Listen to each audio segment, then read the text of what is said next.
আসসালামু আলাইকুম সবাইকে, সবাই ভালো আছেন। বৈষম্য বিরোধী ছাত্র আন্দোলনের শিক্ষার্থীদের হত্যা মামলার আসামি হলেন টাইগার অলরাউন্ডার সাকিব আল হাসান। আর এই হত্যা মামলার কারণে অনির্দিষ্টকালের জন্য ক্রিকেট থেকে নিষিদ্ধ হতে যাচ্ছেন সাকিব আল হাসান।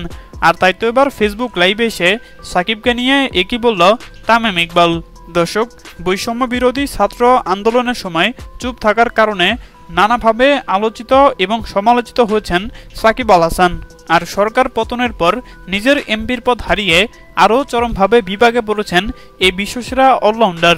ছাত্র আন্দোলনের শিক্ষার্থীদের হত্যা মামলার আসামি হয়েছেন সাকিব আল হাসান। বর্তমানে পাকিস্তানের বিপক্ষে টেস্ট সিরিজ খেলছেন এই তারকা খেলোয়াড়। আর এবার শোনা যাচ্ছে দেশে ফিরলেই পুলিশের হাতে গ্রেপ্তার হবেন সাকিব আল হাসান এবং কি পাকিস্তানের বিপক্ষে দ্বিতীয় টেস্ট থেকে অনির্দিষ্টকালের জন্য বাংলাদেশের ক্রিকেট থেকে নিষিদ্ধ হতে যাচ্ছেন সাকিব আল হাসান।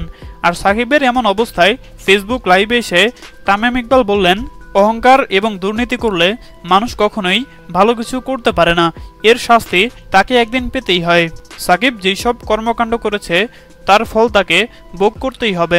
হ্যাঁ দর্শক, আপনাদেরকে বলছি, তামিম ইকবালের এমন কথার সাথে আপনারাও কি একমত? জানিয়ে দিন আপনাদের গুরুত্বপূর্ণ মতামত আমাদের কমেন্ট বক্সে। ধন্যবাদ।